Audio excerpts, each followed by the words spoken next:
So yesterday on Colin Cowherd's podcast, he talked about the new deals for both Jordan Love and Tua Tagovailoa. And so I want to give this a listen, hear what Colin has to say, what his takes are here. Then I'll give my thoughts, my response to what he has to say. If you guys are new here, I put out NFL content typically twice every weekday. So if you're into that kind of thing, feel free to subscribe down below. But here is what he had to say, Colin Cowherd, yesterday with John Middlecoff on his podcast. So I'm looking at all these new contracts. And you know, it really is interesting. I'm totally comfortable with Jordan Love's. And some of it's just this, because I fashioned myself as a poor man's scout. He's bigger than Tua. He's faster than Tua. He's got a better arm than Tua. And Green Bay almost always gets offense right. That's my bias. Whereas Tua's smaller, don't love his arm, not as athletic, and Miami screws stuff up. The Tua $212 million, I'm a little uncomfortable with it. I don't think I would have gone there.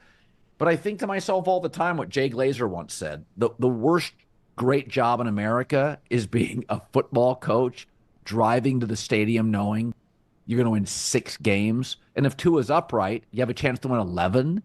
So I just think I trust the Packers. Jordan's bigger, stronger, faster, better whip. Where are you on Tua? So I honestly feel pretty similar here to Colin Cowherd. I do think that when you look at both these deals, I talked about it, I think on Friday, either this channel or my Packers channel. If I were the Packers or the Miami Dolphins, I would feel much better if I was in the Packers front office right now with Jordan Love getting this new deal. Because as a quarterback market stands, we all know that these numbers are getting crazy, even for guys who I don't think deserve $50+ million, guys like Trevor Lawrence. It's like when you're the team, you basically have to pay them or move on. And when it comes to some of these guys like Tua, like Trevor Lawrence, your other option is not great, because if you don't pay them this type of money, which they're basically negotiating for and think they deserve, if you don't pay them that kind of money, what's your other option? You move on, you try to find another quarterback. And as Colin said, if you're getting a guy who's making you to where you're somewhat competitive, where you're in the playoff hunt or making the playoffs, it's tough to say I'm going to forfeit that to pick this other option, which we have no idea what's going to happen here. We could not find another quarterback who gets us to that level and be stuck in years and years of just bad football. And so I get why teams are paying these guys at this level, even if I don't think they deserve that kind of money. I do think Jordan Love deserves the money, and I think it's for similar reasons that Colin said. I think even in Jordan Love's first year starting, we've already seen him reach greater heights, already won a playoff game, but he's just more of an athlete, more talented than I think Tua is. And because of that, that's why I'm more confident in what the Packers have done with Jordan Love. Tua, while he lit up lots of teams last year on offense, they were really bad when it came to facing off against playoff caliber teams. 1-5 versus playoff teams, 10-1 versus non-playoff teams, 17 points per game against playoff teams, 37 points per game against non-playoffs teams. So even though his overall numbers look pretty solid, their offense was one of the best in the league, it was pretty lopsided when it came to facing that top tier type competition. And so if your goal is to win a Super Bowl and you want to be able to get past guys like Joe Burrow, Lamar Jackson, Patrick Mahomes, it's going to take a lot more than what we've seen from Tua in this Miami Dolphins offense so far when they've played against playoff caliber teams. So we'll see if they can take a jump, but at the same time, I don't love the fact that they have to pay Tua this much money. I get it, because you don't want to go down that other option, which who knows what would happen, but at the same time, it's a lot of money here to pay Tua, in my opinion. And here we continue. 212 over 4 years. Would you have gone there? And $170 million guaranteed is insane to me. I think there's two ways to look at it. That contract to me is jaw-dropping. I think most people that This is John Middlecoff, by the way, have watched him play go, that's crazy. That's insane, because you have no shot to beat any of the top quarterbacks who are all in your conference. And we just saw last year, you were like, what were they, 8-1 or 9-2, and the other Bills were 6-6, and they still ended up winning the division. Why? Because Josh Allen translates in November, December, and January, and your guy doesn't.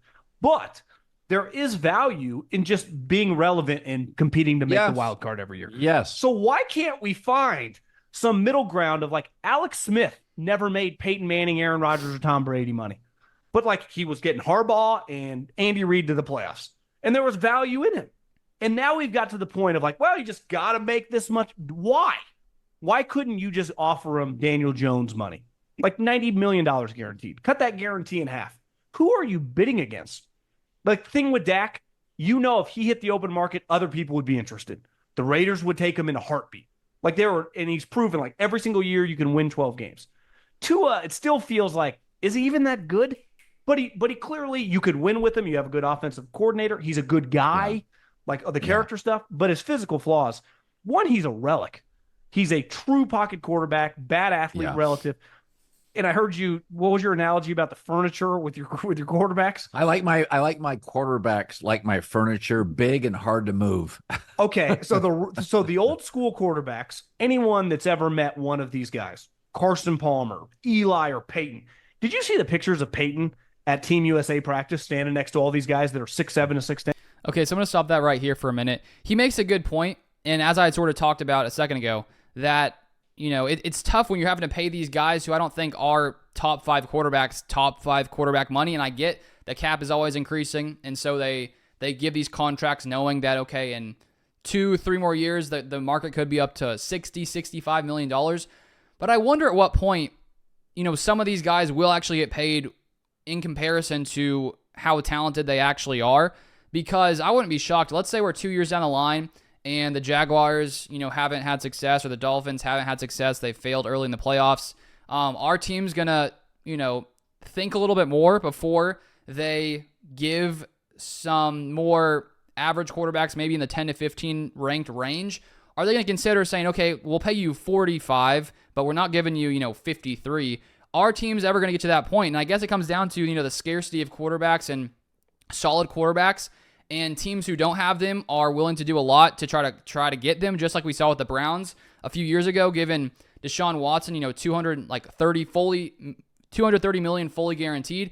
Desperate teams who don't have a quarterback are willing to pay up because the teams who are in that situation, they don't want to be anywhere near that. And so I think that's why this market is so pushed up, because the other option and the other scenarios where you have no quarterback, it's pretty tough. And so I think that's why this market is always pushed up as it is, even though it doesn't quite make a ton of sense. I get why it's happening.